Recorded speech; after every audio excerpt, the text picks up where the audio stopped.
Assalamualaikum warahmatullahi wabarakatuh. Waalaikumsalam warahmatullahi wabarakatuh. Bapak-bapak, ibu-ibu, saudara-saudara kaum muslimin rahimakumullah. Setiap orang menginginkan kebahagiaan dan tidak seorang pun menginginkan kesengsaraan dalam kehidupan ini. Namun nyatanya tidak setiap orang yang ingin bahagia mengetahui jalan yang harus ditempuhnya untuk sampai kepada kebahagiaan itu. Maka pada kesempatan pertemuan kali ini saya ingin menyampaikan sebuah hadis dari junjungan kita baginda Nabi besar Muhammad sallallahu alaihi wasallam yang termuat dalam kitab Mukhtarul Ahadits An-Nabawiyah, di mana beliau bersabda, arba'un min sa'adatil mar'i. Ada 4 perkara yang merupakan tanda dari orang bahagia. Saya mau tanya, di antara saudara-saudara yang hadir di sini, apa ada yang kepengen jadi orang sengsara? Ya. Seluruhnya tentu ingin mendapatkan kebahagiaan. Maka menurut resep dari Nabi kita, tanda orang bahagia itu 4. Jadi kalau saudara ingin bahagia harus mempunyai 4 perkara ini. Yang pertama, orang bahagia itu kata Nabi, darun wasi'un. Punya rumah biar bagus asal gede.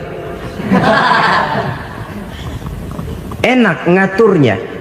Daripada sudah punya rumah kecil, adanya di pinggir kali, gubuk, kalau hujan bocor, miring lagi, kiamat. Loh, kalau gitu Islam materialis dong. Hadis ini boleh diartikan dengan makna hakiki, arti yang sebenarnya. Boleh diartikan dengan makna majazi, arti kiasan. Kalau dia diartikan dengan arti kias, maka yang dimaksud darun wasi'un ay qalbun wasi'un. Rumah yang luas tidak lain daripada hati yang lapang. Karena di situ kunci kebahagiaan yang sebenarnya. Walaupun kita cuma tinggal di petak berukuran 2 kali 3 meter, kalau hati kita luas rasanya rumah itu. Tapi biar rumah kita halamannya saja puluhan ribu hektar, ada kolam renangnya, kamar tidurnya tidak lagi terhitung. Kalau hati yang menempati rumah itu sempit, maka akan terasa sempit jugalah rumah itu. Tempat bergantungnya tidak lain adalah hati. Marilah kita mencoba melihat berbagai pandangan orang tentang bahagia ini. Ada orang menyangka bahwa bahagia itu kalau dia mendapatkan harta yang sebanyak-banyaknya. Siapa yang banyak harta, dialah raja. Apa yang dia mau, seluruhnya bisa dibeli. Keamanannya, dia bisa menyewa petugas. Seluruh fasilitas untuk menyenangkan kehidupannya bisa dibeli.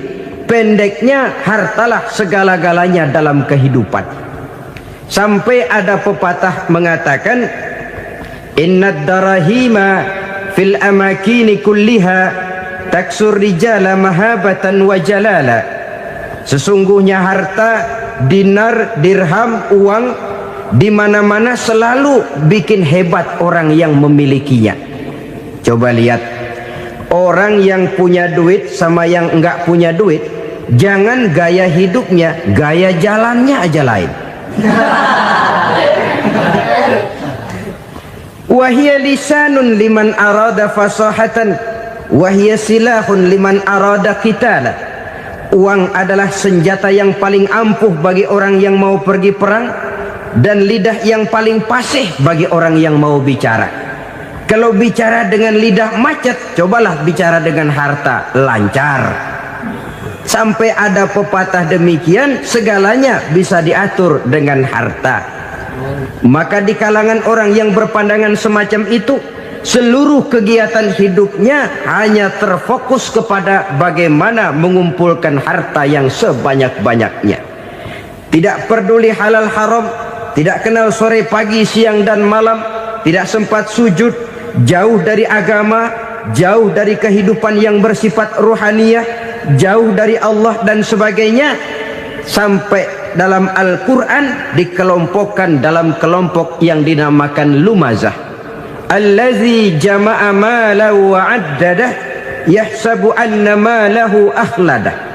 Mereka mengumpul-ngumpulkan harta sebanyak-banyaknya dan menyangka bahwa harta yang banyak itu dapat mengekalkan hidupnya, mengekalkan kekayaannya, mengekalkan kebahagiaannya.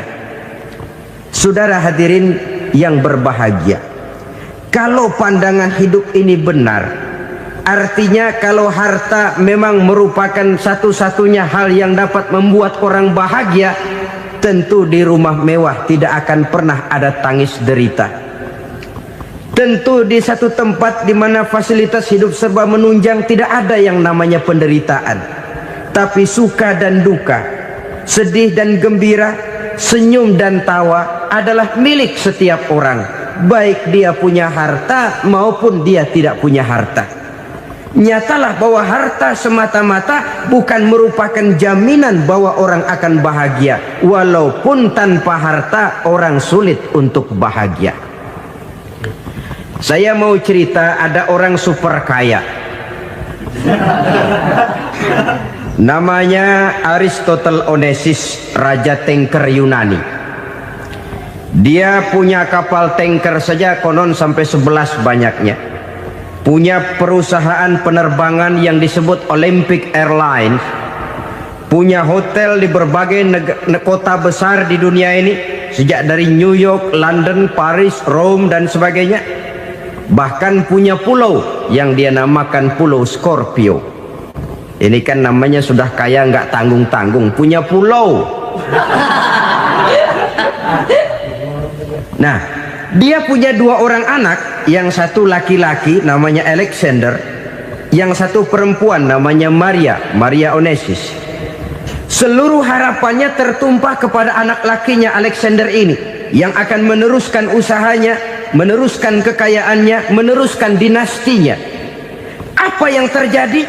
Ternyata anak yang dia harapkan yang bernama Alexander ini mati muda dalam kecelakaan pada waktu dia olahraga. Apa olahraganya? Namanya olahraga anak orang kaya, golongan jet set. Olahraganya olahraga pesawat terbang. Jatuh, ya nggak kapungut, habis mati. Tinggal satu anak perempuannya, Maria Onesius. Tapi anak perempuan ini juga malah urakan. Terakhir dia pacaran, bahkan kemudian kawin sama orang Rusia. Rupanya Aristotle Onesius ini broken. Kekayaannya yang berlimpah ruah, perusahaannya yang begitu banyak, siapa yang akan meneruskan? Siapa yang akan menggantikan? Sampai kemudian dia mengurung diri di Pulau Scorpio dan mati di sana secara mengenaskan.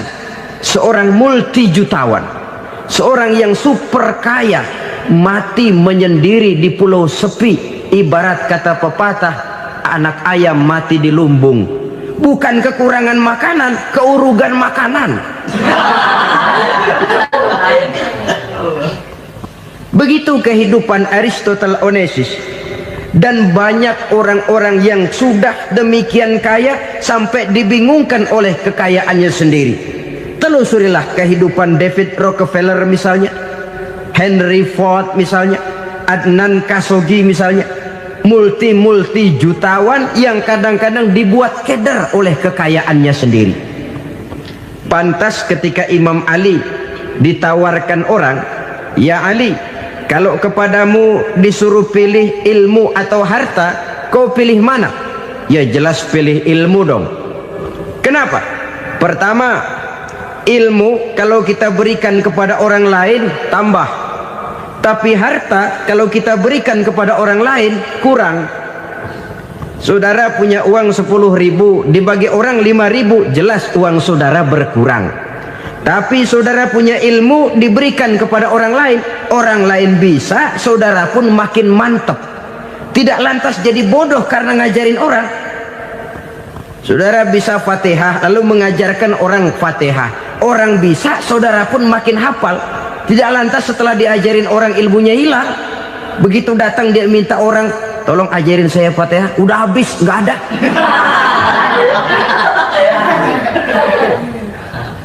Yang kedua kata Imam Ali, ilmu menjaga kita. Kalau harta, kita yang harus jaga. Makin banyak ilmu, makin terpelihara diri seharusnya. Tetapi makin banyak harta, makin bingung kita jaganya. Sampai kadang-kadang kalau perlu seluruh keliling rumah dipasangi alarm. Belum cukup, disewakan anjing besar-besar, pasang di depan pintu, awas anjing galak. Masih belum cukup juga, cari centeng tukang-tukang kepruk jaga rumah. Masih terasa belum aman, padahal rumahnya dikelilingi tembok besar. Di balik tembok ada pintu-pintunya tebal. Di balik pintu itu terbuka masuk kamar, kamar pun ada pintunya, pintunya pun kuat. Masuk ke dalam kamar ada lemari, lemarinya pun pintunya kuat, dikunci, kuncinya pun kuat. Tapi terhadap seluruhnya yang timbul cuma sekedar was-was saja. Kesimpulannya sekali lagi, tanpa harta orang memang sulit untuk bahagia. Tapi harta semata-mata tidak merupakan jaminan orang akan bahagia. Dengan hati yang luas, itu modal utama untuk mencapai kebahagiaan hidup. Orang yang hatinya luas, saudara-saudara, punya hati yang lapang, melihat kenyataan hidup ini, dia bersyukur senantiasa kepada Allah.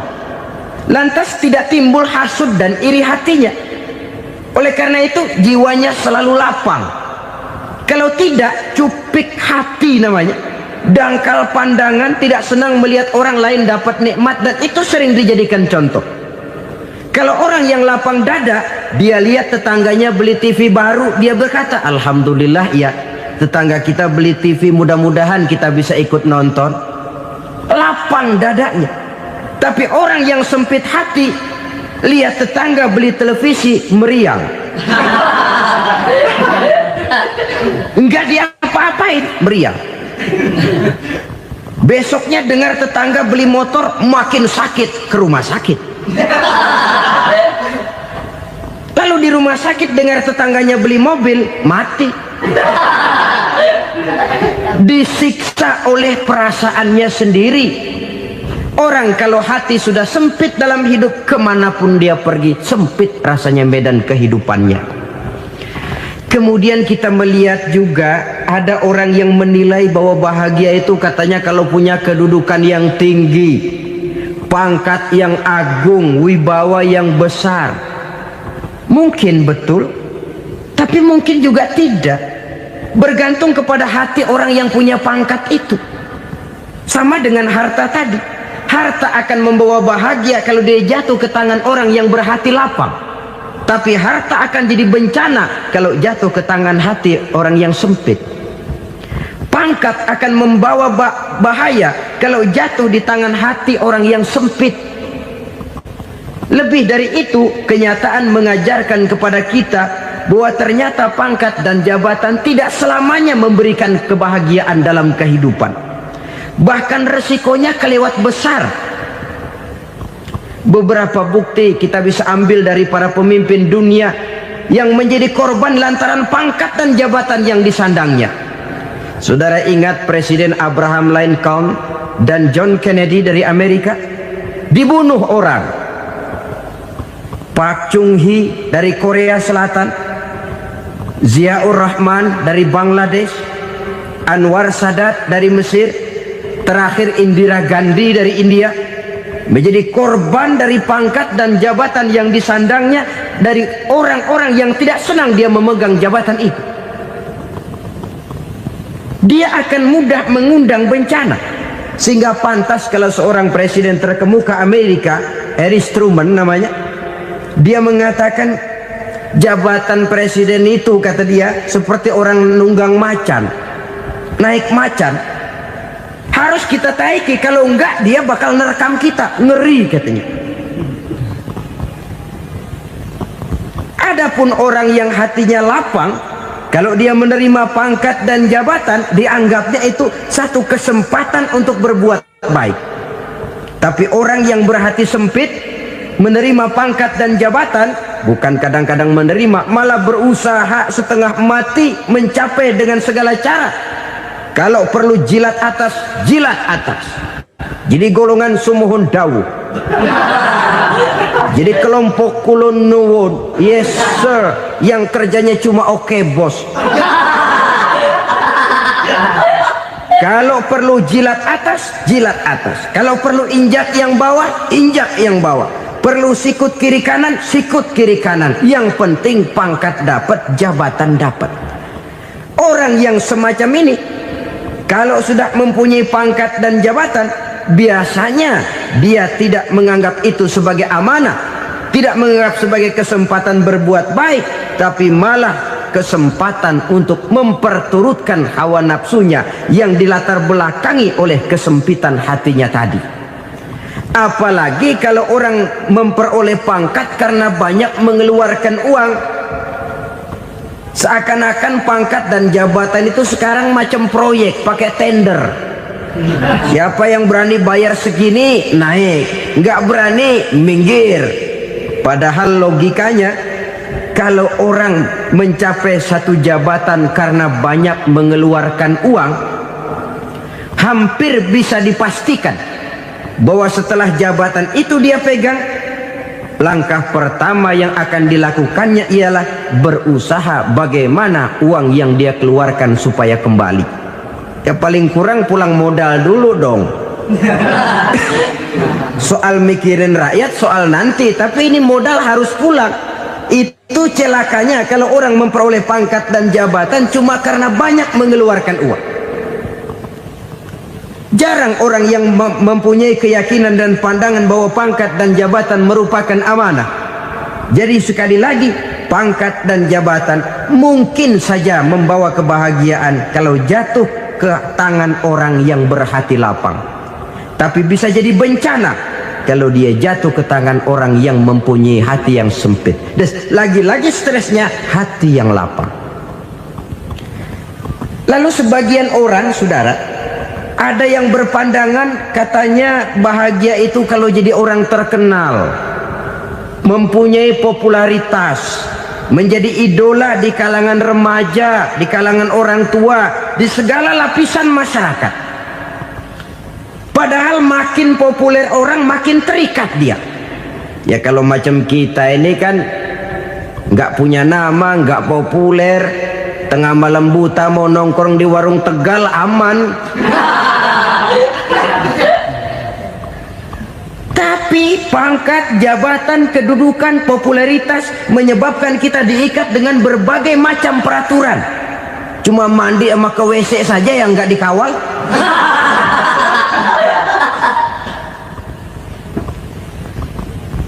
Benarkah popularitas, ketenaran membawa kebahagiaan? Mungkin, ya, tapi mungkin juga tidak. Kenapa? Banyak orang-orang populer yang mengakhiri hidupnya secara tragis. Kita ambil beberapa nama. Di Amerika tahun 60-an ada bintang seksi paling terkenal yang dijuluki sex bomb, bom seksi. Sampai sekarang jadi legenda, namanya Marilyn Monroe. Singkatan doublenya itu inisialnya MM, Marilyn Monroe. Terkenal top sampai dia mati tahun 62, namanya sekarang masih saja dibicarakan orang. Kenapa dia bunuh diri? Tidak punya hartakah dia? Banyak. Kurang populerkah dia? Seluruh dunia mengenalnya. Sejak rakyat kecil sampai pejabat tinggi dia punya hubungan. Kenapa? Jenuh. Dia terlahir dalam keadaan yatim. Setelah itu tidak lama dia berangkat remaja, ibunya meninggal, pindah dari wanita asuh ke wanita asuh sampai 12 orang ibu angkatnya. Dan kekecewaan yang paling parah, setiap laki-laki yang dekat dengannya hanya seperti kapal berlabuh, datang dan pergi silih berganti. Padahal dia merindukan seseorang yang bisa melindungi hidupnya. Dia rindukan itu dan dia tidak pernah menemukan. Itu yang akhirnya menyebabkan dia minum pil tidur kelewat dosis, Minum obat tidur kebanyakan, ya tidur terus sampai sekarang.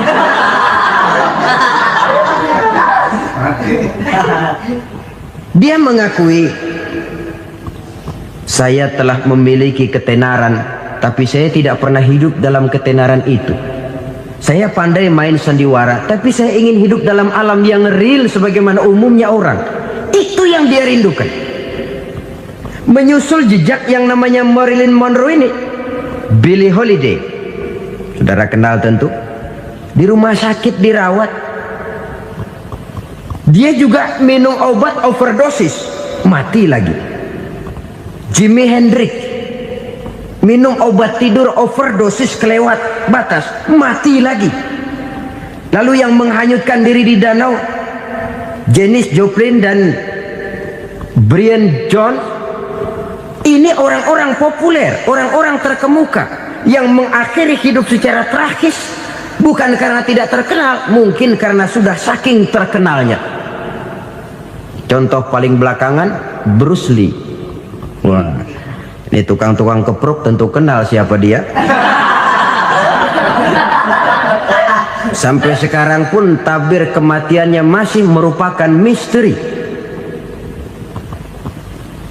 Dan yang masih hidup juga menunjukkan gejala yang aneh. Michael Jackson, rumahnya di Beverly Hills itu dijaga sedemikian rupa, dan dia selalu curiga kepada setiap makanan harus steril, bersih dari segala macam kimia.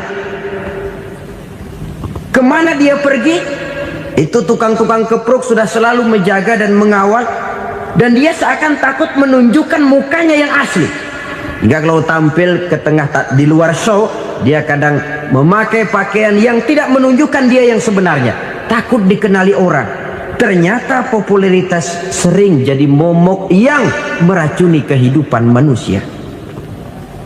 Oleh karena itu, benarlah junjungan kita pada saat beliau mengajarkan orang akan bahagia kalau dia mempunyai hati yang lapang. Nah, sekarang masalahnya untuk mendapatkan hati yang lapang, caranya bagaimana? Kita kembali kepada konsep Quran. Allah mengajarkan, ala inna bi dzikrillahi tatmainnul qulub. Ketahuilah bahwa dengan banyak mengingat Allah, hati akan tenang, jiwa akan lapang. Dengan kata lain, dekat dengan agama, merasakan kehadiran Allah dekat dalam hidup. Itu muara pertama untuk mencapai hati yang lapang. Ala inna bi dzikrillahi tatmainnul qulub. Jangan macam orang sekarang ingin mendapatkan ketenangan lalu tapak di puncak gunung, di gua-gua, di tempat sepi. Iyalah kalau nggak ada ular. Kalau tergigit ular berbisa, ketenangan belum, mati jelas itu. Islam positif untuk mendapatkan ketenangan. Ala inna bi dzikrillahi tatmainnul qulubi. Bahwa ketahuilah bahwa dengan banyak mengingat Allah, hati akan tenang, jiwa akan lapang, nuansa pikiran akan luas. Karena yang namanya bahagia ada dimanapun manusia berada. Di kampung ada bahagia, di kota ada bahagia, di ngarai, di lembah, di gunung, di hutan, di lautan, di angkasa luar, dimanapun bahagia itu ada kalau kita bermodalkan hati yang lapang ini. Dan hati akan lapang kalau kita dekat dengan agama. Dekat dengan harta buat sementara hati mungkin tenang, tapi ketenangan yang relatif dan temporer. Apalagi orang tiap kali tambah harta, tiap kali tambah rencana, itu wajar. Mungkin sebelumnya saudara berpikir, kalau punya duit 5.000 enak nih. Begitu punya duit 5.000, aduh sayang kalau 10.000 aja. Tiap kali tambah harta, tiap kali lain rencana. Makin banyak rencana, makin menjauhkan kita dari yang namanya ketenangan. Padahal ketenangan merupakan unsur utama untuk mencapai bahagia. Dan ketenangan itu bermuara dalam hati manusia. Tengoklah kehidupan ini. Orang yang banyak harta dengan orang miskin, berbedakah rasa sakit yang mereka tanggungkan? Rasanya tidak.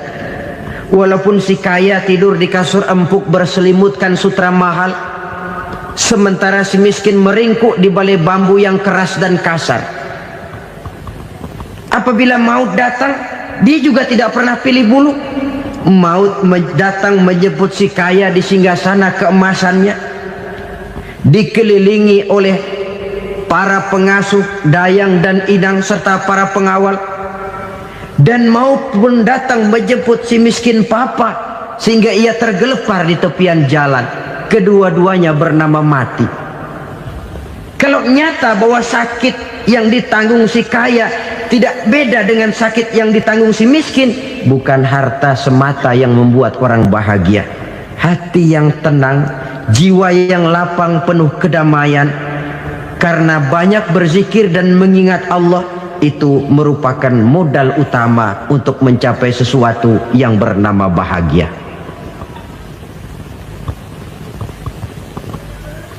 Saudara hadirin yang saya hormati, inilah yang pertama dari 4 ciri yang digambarkan oleh Nabi tentang tanda-tanda orang bahagia. Dan harus berangkat dari yang pertama ini, hati yang lapang. Ini yang harus kita miliki lebih dahulu, baru nanti akan menyusul kepada poin yang ketiga, kedua dan selanjutnya. Sebab kalau hati sudah terisi dengan jiwa yang lapang, seluruh persoalan insya Allah akan bisa kita atasi dengan sebagaimana mestinya.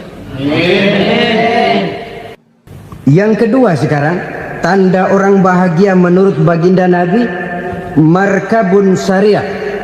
Orang bahagia itu, kata beliau, punya kendaraan biar cepat asal lancar. Artinya kemana dia mau pergi mudah. Apa maksud hadis ini? Kalau kita kaji lebih dalam, kendaraan itu kan alat transportasi. Transportasi tidak lain adalah usaha memudahkan komunikasi. Pindah dari situ kepada teori bahwa manusia adalah zon political, makhluk bermasyarakat yang tidak bisa memenuhi kebutuhan hidupnya secara sendirian. Kita memerlukan keberadaan orang lain dalam kehidupan ini. Untuk memakai baju saja kita sudah perlukan petani yang tanam kapas, pabrik yang memintal kapas jadi benang, pabrik yang menenun benang jadi kain, sampai kepada mesin jahit, sampai kepada tukang jahit. Itu cuma untuk memakai pakaian saja. Tidak seorang pun di antara kita yang sanggup memenuhi kebutuhan hidupnya secara sendiri. Kita perlu orang lain. Maka kebebasan dalam arti mutlak, kebebasan tanpa batas, itu tidak mungkin ada dalam kehidupan. Karena kita mengadakan yang disebut interaksi sosial. Setiap kegiatan kita tentu melibatkan orang lain.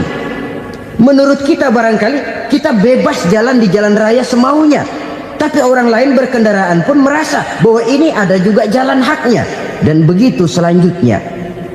Oleh karena itu, maksud dari kendaraan yang cepat ini adalah khulata'uhu ma'as solihin.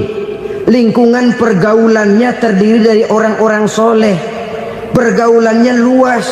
Kemana dia pergi ada temannya. Kesulitannya ada tempat dia cerita. Dan kesulitan kalau sudah diceritakan kepada orang lain, taruh kata orang itu tidak bisa menolong, namun menceritakannya kepada orang yang kita percayai, kan paling kurang sudah mengurangi beban jiwa, mengurangi tanggungan batin, merasa masih ada tempat kita cerita. Maka lebih baik orang awam yang mau bergaul ketimbang orang setengah alim tapi ngunci pintu. Sebab nantinya akan timbul sikap picik, cupik pandangan, dan tidak luas menghadapi kenyataan dalam kehidupan ini. Namun yang harus kita garis bawahi, pergaulan memang mesti luas. Namun jangan sekali-kali lupa bahwa pergaulan sangat besar pengaruhnya dalam ikut membentuk kepribadian manusia. Sehari-hari bisa kita bilang, kalau kita dekat sama tukang minyak wangi, sekalipun nggak dibagi minyaknya, baunya tentu dapat. Betul? Tapi dekat sama tukang elas, walaupun nggak kena apinya, asapnya mesti kena. Kalau Syauqi mengatakan lebih jelas lagi, man asyaral asrafa asa musyarrafan wa muasyiral anzali ghairu musyarrafin.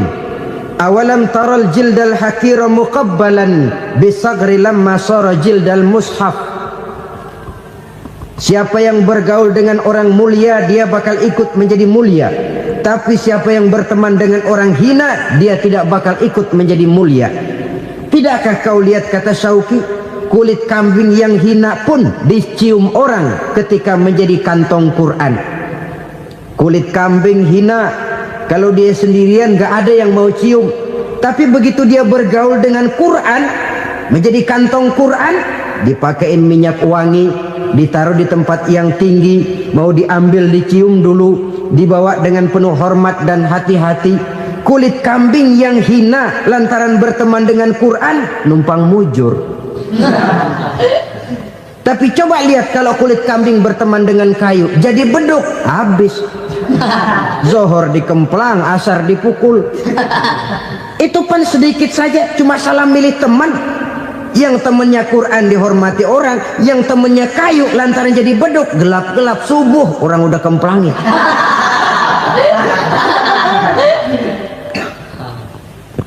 Maka terutama kepada adik-adik remaja yang masih mencari identitas diri, yang ibarat kaset masih kaset kosong, mudah diisi oleh apapun, pandai-pandailah memilih teman dalam bergaul. Karena banyak orang yang tadinya baik-baik, ketika terseret dalam pergaulan dengan orang yang tidak baik, kebaikannya menjadi lentur dan luntur. Tapi berapa banyak bajingan-bajingan tengik, orang-orang yang berlumur noda dan dosa, tiap hari melakukan maksiat, namun bergaul dengan orang yang baik-baik, pada akhirnya sedikit demi sedikit beringsut dan berangsur dia terbiasa mengikuti kebaikan-kebaikan. Saya tekankan ini kepada remaja karena mereka masih mencari identitas diri. Apa yang mereka lihat mereka mau, apa yang mereka dengar mereka ingin tahu. Coba lihat kehidupan remaja. Pulang nonton film Rambo, pengen jadi Rambo, gagah, maunya belekai melulu. Pulang nonton film Superman, pengen bisa terbang. Pulang nonton India, nyanyi melulu. Wajar, mereka masih mencari identitas diri. Saya ini sebenarnya siapa? Lingkungan, pergaulan akan membentuk itu. Karena itu pandai-pandailah bergaul, karena ia sangat besar pengaruhnya dalam ikut membentuk kepribadian manusia. Apalagi sifat yang jelek lebih cepat menularnya ketimbang sifat yang baik. Sifat yang baik, watak yang soleh itu lambat sekali untuk menular. Tapi yang tidak baik, kan prosesnya mah kalau remaja biasanya mula-mula dengar. Karena dengar lalu pengen tahu, karena pengen tahu lalu ngeliatin, begitu ngeliatin kan pengen nyobain, setelah nyobain ketagihan. Nah, ini prosesnya. Yang namanya ganja, morfin, narkotik awalnya kan begitu. Mula-mula dengar, katanya kalau sudah fly to the sky, sudah melayang ke langit katanya, disitulah puncak kebahagiaan. Mulanya cuma dengar, karena dengar pengen tahu, karena pengen tahu lalu ngeliat, kumpul sama orang yang suka ngeganja. Setelah ngeliat, nah pengen ngerasain. Begitu ngerasain enak juga, ketagihan. Kalau sudah ketagihan jadi penyakit kronis, bisa merembet kepada yang lain. Iya, kalau orang tuanya mampu untuk beli morfin, beli ganja. Kalau tidak kan pikirannya ngayap, jemuran siapa ya gue sabet. Timbullah perbuatan-perbuatan negatif yang bermula dari salah pergaulan. Apalagi buat adik-adik remaja yang tinggal di kota-kota besar, yang pengaruh budaya, pengaruh kesenian, pengaruh struktur kehidupan yang nampak makin individualistis, di mana persaingan tajam, tensi ekonomi tinggi, orang mudah mengalami stres. Pandai-pandailah dalam bergaul. Sekali lagi, karena ia sangat besar pengaruhnya dalam ikut membentuk kepribadian manusia. Orang bahagia punya kendaraan yang cepat, artinya punya pergaulan yang luas, dan lingkungan pergaulannya terdiri dari orang-orang yang soleh. Kemana dia pergi ada teman, kesulitannya ada tempat dia cerita. Tapi kalau sudah menyendiri, hidup sendiri, kesulitan dipikiri sendiri, bisa mati belum waktunya. Tidak ada tempat berbagi rasa, tidak ada tempat bercerita, tidak ada tempat mengurangi beban dalam kehidupan. Pantas betul kalau Islam sangat menggalakkan dan menganjurkan orang kalau sudah sampai waktunya itu untuk melangsungkan nikah. Kata Nabi, ya ma'syaras syabab man istata'a minkumul ba'at falyatazawwaj. Hai para pemuda, kalau sudah mampu memberi nafkah, kawinlah, nikahlah kamu. Kenapa? Sudah ada teman hidup, tempat berbagi rasa. Kesulitan kalau ada tempat cerita akan lebih ringan ketimbang kita telan sendiri, walaupun bobot kesulitannya sama beratnya. Saudara-saudara kaum muslimin rahimakumullah, inilah ciri yang kedua, punya kendaraan biar cepat asal lancar. Kemana kita mau pergi gampang. Dengan kata lain, setelah hati yang luas, pergaulan yang luas. Dua. Yang ketiga sekarang, tanda orang bahagia itu menurut Nabi, misbahun mudhi'un, punya lampu yang terang. Oh, itu enggak problem. Sekarang sudah zamannya listrik masuk desa, Pak. Lampu sudah terang semua. Betul, kalau itu yang dimaksud. Tapi tidak cuma itu. Karena lampu yang dimaksud di sini, lampu yang akan menerangi seluruh perjalanan hidup. Dan perjalanan hidup itu sudah dimulai sejak kita terlahir ke alam ini, sampai masuk ke alam barzah, kumpul di padang mahsyar, sampai ke akhirat. Lampu yang menerangi itu yang diperlukan. Kalau lampu, katakanlah yang paling top sekarang kan lampu jenis Mercury. Taruhlah itu di rumah kita, dia cuma menerangi rumah kita, menerangi hati pun tidak sanggup. Bila kita masuk ke alam barzah, alam kubur, sanggupkah si Mercury yang begitu terang menerangi alam barzah kita? Tidak sanggup lagi. Sanggupkah lampu yang ratusan watt, bahkan puluhan ribu watt menerangi kehidupan di padang mahsyar? Tidak akan sanggup lagi. Kalau demikian, yang dimaksud lampu yang terang di sini apa? Tidak lain amal soleh, kebajikan yang kita lakukan dalam hidup. Itu yang akan jadi lampu penerang. Di dunia nama kita akan terang, jasad kita boleh hancur terkubur tanah, tapi nama kita akan dikenang orang. Begitulah kalau orang meninggalkan kebajikan dalam hidup seperti sekarang. Ribuan orang tiap saat berziarah ke kubur Imam Syafi'i, ke kubur Imam Malik, ke kubur Imam Ghazali, ke kubur orang yang baik-baik, orang yang soleh-soleh. Kebajikannya yang ditinggalkan, yang mengukir namanya dengan tinta emas. Sehingga saudara sudah terbaring di alam kubur, orang lewat, Allah, ini kuburannya Fulan bin Fulan, dulu ini kebaikannya Masya Allah, saya ikut merasakan. Mari kita mampir sebentar, kita Fatihah. Mohon disampaikan Allah pahalanya kepada almarhum. Al-Fatihah.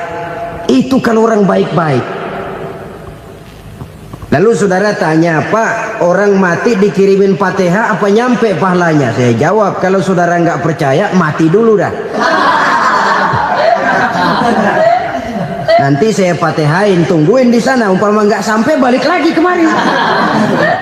Sekarang ini kan maunya otak-otakan saja. Kalau nggak masuk otak, nggak percaya.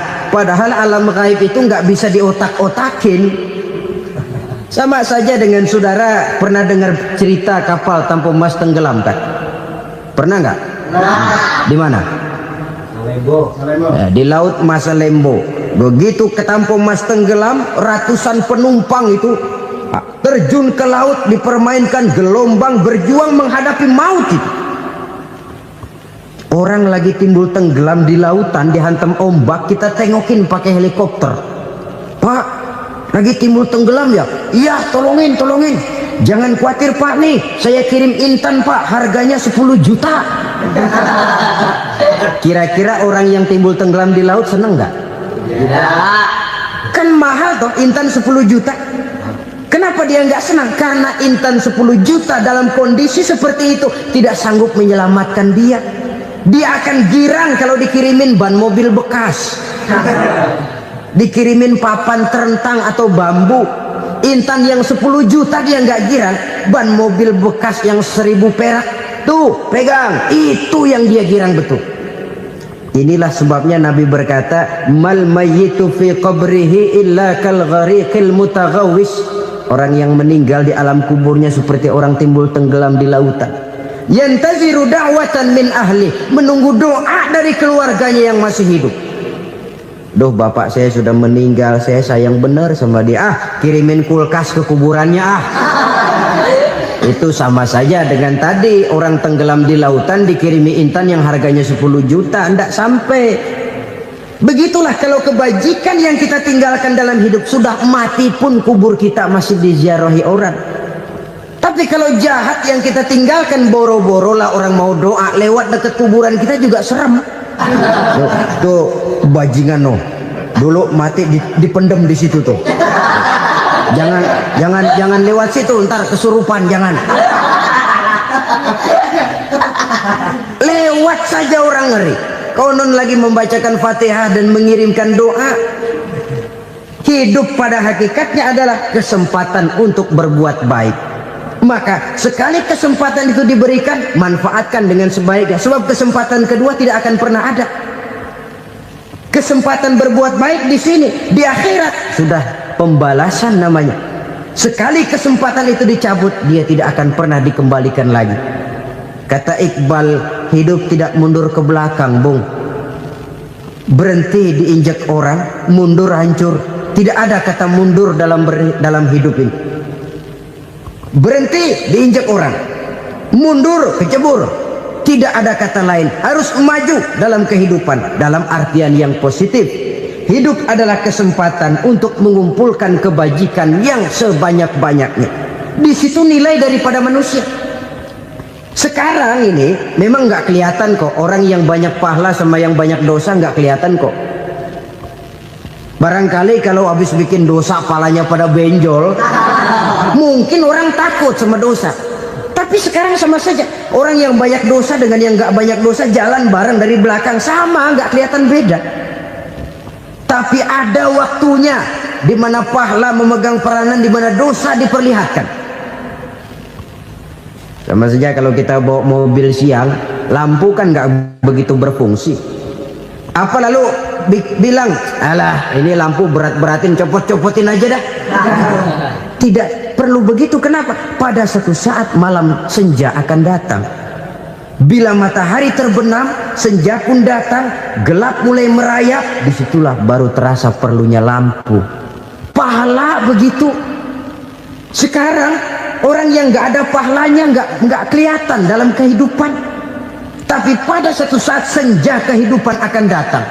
Ajal merenggut nyawa, malam merayap, dan hidup mulai diliputi kegelapan di alam barzah.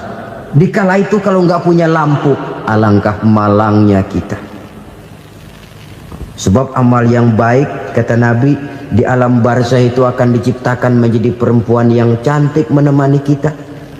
Amal yang jahat akan menjadi orang yang paling jelek nemenin kita. Sudah di tempat gelap yang nemenin jelek.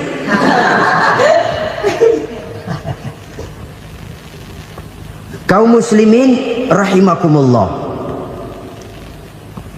Kalau demikian masalahnya, tergantunglah kita pandai memanfaatkan waktu. Al-waktu kasayf, waktu itu cepat sekali. Yang namanya waktu itu tahu-tahu. Tahu-tahu udah tahun 87. Tahu-tahu udah begitu. Tahu-tahu yang kemarin anak-anak, sekarang udah pada punya anak. Tahu-tahu saja itu.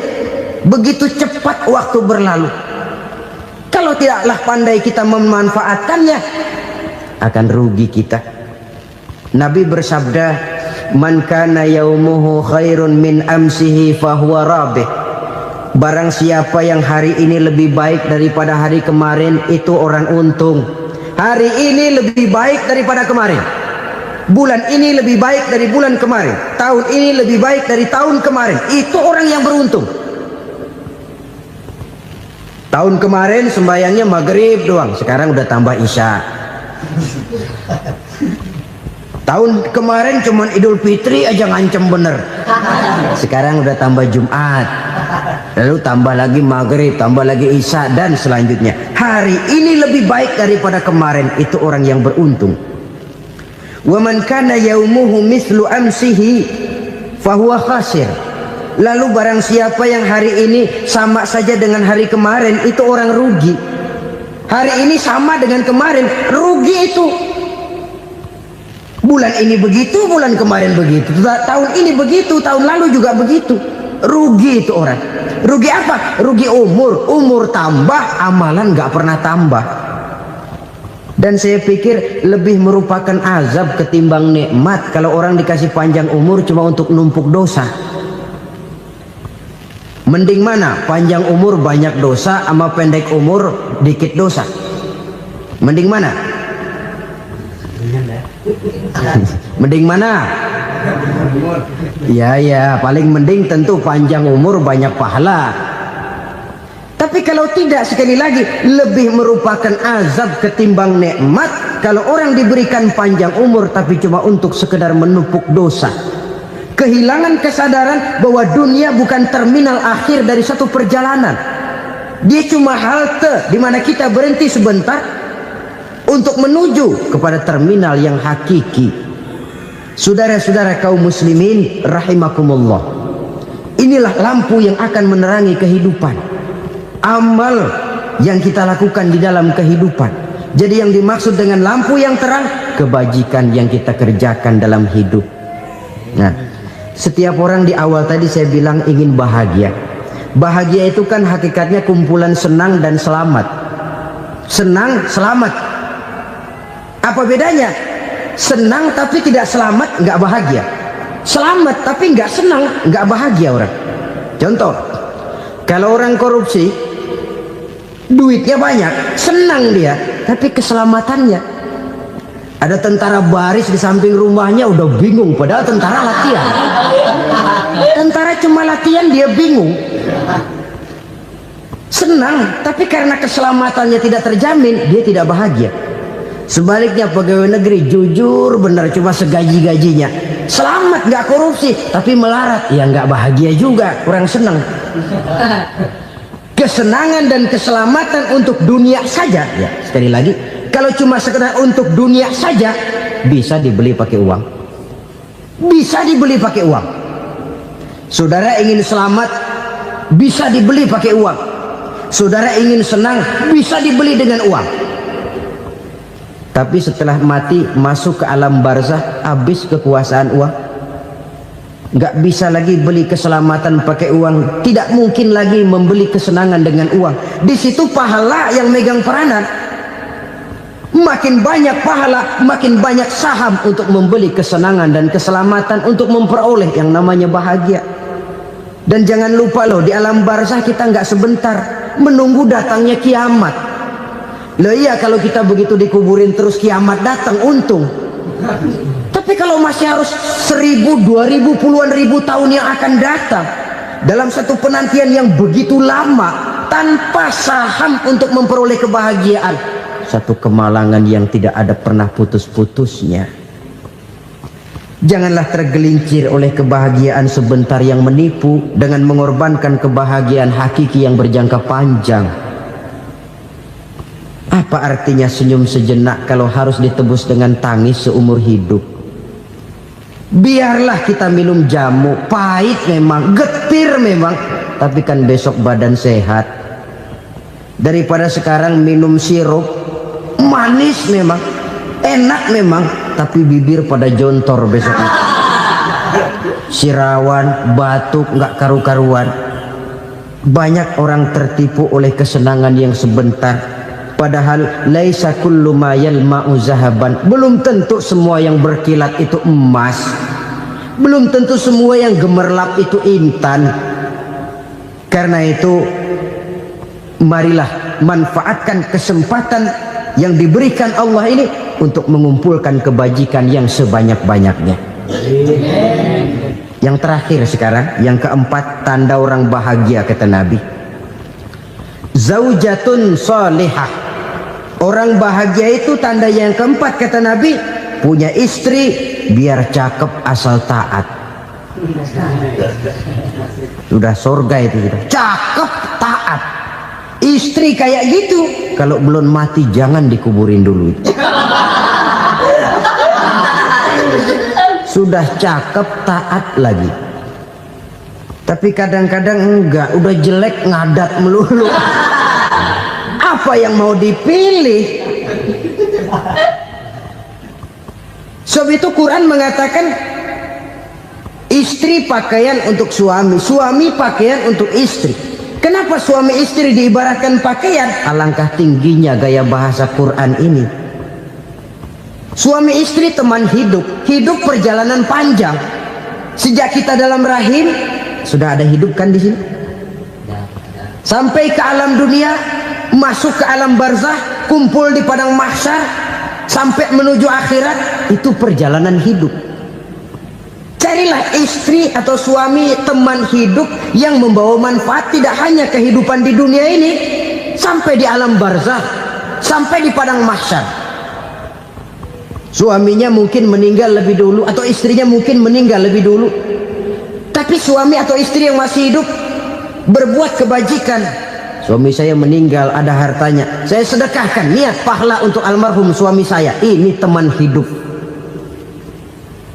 tidak dibatasi dan tidak bisa dipisahkan oleh maut sekalipun.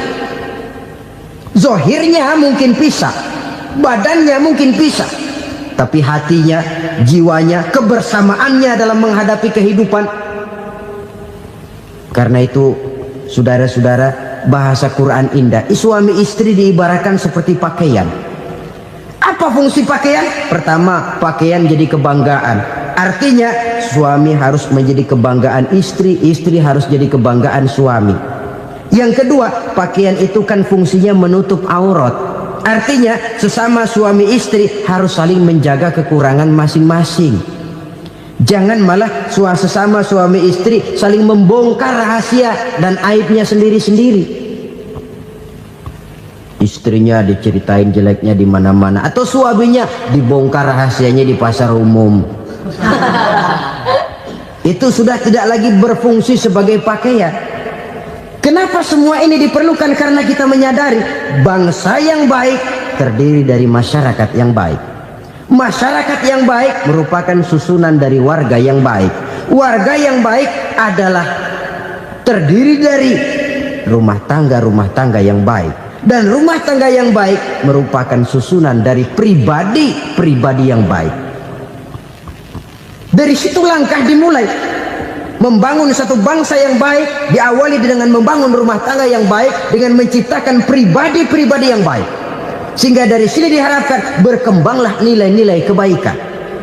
Orang akan bahagia mempunyai istri yang soleh. Kenapa? Tidak ada seorang suami bisa sukses jadi apapun dia, apapun profesinya. Dokterkah, kiaikah, mubalikah, petanikah, pengusahakah, pejabat tinggikah. Tidak ada seorang suami yang bisa sukses tanpa peran serta istrinya. Walaupun memang peranan itu tidak begitu kelihatan, tapi sangat menentukan. Karena itu, saudara hadirin yang saya hormati, Islam sangat menghargai kaum wanita, memberikan kedudukan yang tinggi sepanjang tidak mematikan kodrat kewanitaannya. Nah, kalau sudah kesuksesan ini diawali dari rumah tangga, karier di masyarakat mudah untuk dikejar. Tapi keberantakan di rumah tangga merupakan kegagalan pertama di tempat lain. Nah, inilah saja yang dapat Al-Fakir sampaikan pada pertemuan kali ini.